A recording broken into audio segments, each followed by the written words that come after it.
বন্ধুরা, ক্ষণস্থায়ী এই জীবনে বেঁচে থাকার জন্য খাবার দাবারের কোনো বিকল্প নেই। আর সেই খাবারকে আরও সুস্বাদু করে তুলতে যেসব উপাদান গুরুত্বপূর্ণ ভূমিকা নেয়, পেঁয়াজ সেগুলোর একটি। এই গুরুত্বপূর্ণ পেঁয়াজই আমাদের দেশের সংবাদপত্রের শিরোনামে মাঝে মাঝে চলে আসে, টেলিভিশনেও খবরের হেডলাইনে দেখতে পাওয়া যায়। কিন্তু কেন? এর মূল্য বৃদ্ধি কখনো ৮০, কখনো ১৫০, কখনো ২০০ ছাড়িয়ে যায়। তখন এই পেঁয়াজের ঝাঁজ শুধু রান্নাঘরে সীমাবদ্ধ থাকে না, তার প্রভাব পড়ে পুরো মাসের খরচার তালিকাতেও। পেঁয়াজের দাম বৃদ্ধি, ঝাঁজ, এসব তো হলো, এসব আপনারাও কম বেশি অনেকেই জানেন। এবার আসি একটু অন্যদিকে, পেঁয়াজের ইতিহাসে। বন্ধুরা, আজকে তোমরা জানবে সম্পূর্ণ ইতিহাস পেঁয়াজের। তো চলো শুরু করা যাক। পেঁয়াজের প্রাচীন প্রজাতিগুলোর ইতিহাস নিয়ে সেরকম কিছু জানা যায় না।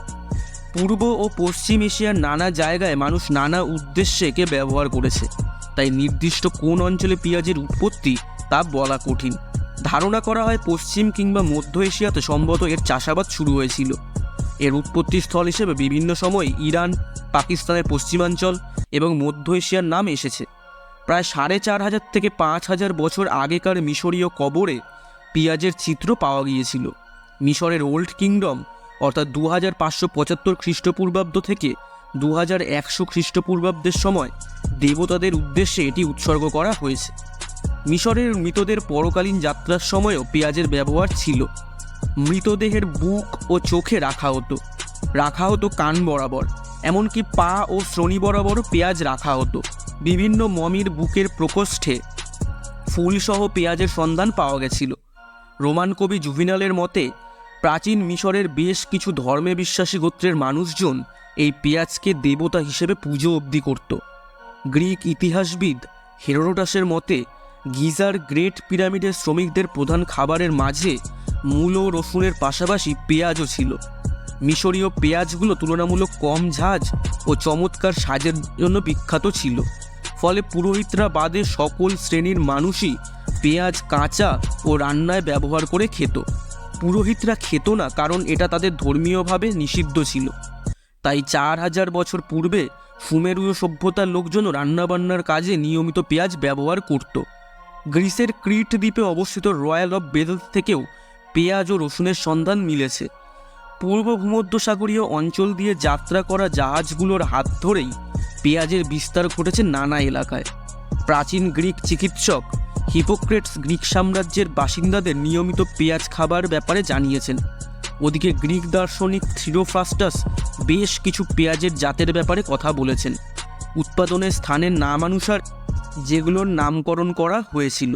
যেমন সার্ডিয়ান পেঁয়াজ আসত বর্তমান তুরস্কের পশ্চিমাঞ্চল থেকে, মিডিয়াম পেঁয়াজ আসত বর্তমান তুরস্কের দক্ষিণাঞ্চল থেকে, গ্রিকের একটি দ্বীপ থেকে আসত আলথ্রাসিয়ান পেঁয়াজ, মধ্য ইতালি থেকে সম্ভবত আসত সিনেটিয়ান পেঁয়াজ।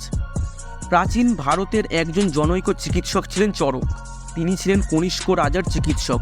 সেই সময় তিনি আয়ুর্বেদ চিকিৎসার উপর সর্বপ্রথম সংকলন গ্রন্থ লিখেছিলেন, যা চরক সংহিতা নামে পরিচিত।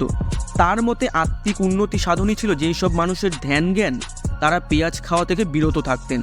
ফলে ব্রাহ্মণ, বৌদ্ধ ও জৈনরা ও হিন্দু বিধবারা পেঁয়াজ খেত না। পঞ্চম শতকে চীনের রচনা চিমিনিয়া অংশ থেকে জানা যায় সেই সময়কার চীনের ইতনদী উপত্যকা বরাবর স্প্রিং অনিয়ন চাষ করা হতো। এছাড়া মাথা ব্যথা ও আমাশার চিকিৎসাতেও অনেক আগে থেকেই চীনে পেঁয়াজের ব্যবহার ছিল। রোমান কবি কুলুমিল্লা মার্সিকাম নামে এক সবজির কথা উল্লেখ করেছিলেন। রোমের সাধারণ মানুষজন যাকে ইউনিয়নিম বলে ডাকত। ধারণা করা হয় পেঁয়াজের ইংরেজি যে অনিয়ন, তা এই ইউনিয়নিম থেকেই এসেছে। সেই সময়েরই এক গ্রিক চিকিৎসক তথা বোটানিস্ট হলেন মেডেস্কিয়ার ডায়াক্রনিস। তিনি ওষুধ হিসেবে পেঁয়াজের পাশাপাশি সমগোত্রীয় উদ্ভিদের কথা বলে গেছেন। ২৮ রকমের রোগের বিরুদ্ধে পেঁয়াজ কার্যকর বলেও জানান তিনি। তার কাছ থেকে জানা যায় যে রোমানরা দৃষ্টিশক্তি সমস্যা দূরীকরণে, ভালো ঘুম, দাঁতের ব্যথা দূরীকরণে, কুকুরের কামড় খেলে আমাশয় নিরাময়ে, এমনকি কোমরের ব্যথা সারাতে পেঁয়াজের ব্যবহার করত। মানুষের যৌন ক্ষমতা বৃদ্ধি করতেও পেঁয়াজের ব্যবহার করা হতো। পেঁয়াজ রোজ খেলে শুক্রাণুর পরিমাণ বাড়ে।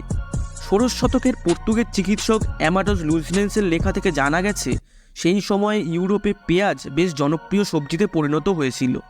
সেই সময় উৎপাদিত পেঁয়াজের বিভিন্ন জাত ও তাদের গুণাগুণ সম্পর্কেও আলোচনা করেছিল তিনি। ধারণা করা হয় ক্রিস্টোফার কলম্বাসের সাথে যাত্রা করা নাবিকরা হিস্প্যানিওলা দ্বীপে 1494 সালের দিকে পেঁয়াজের বীজ বপন করেছিল। 1519 সালে গিয়ে পেঁয়াজ ও রসুনের সন্ধান পান স্প্যানিশ দখলদার হার্নান কর্টেজ।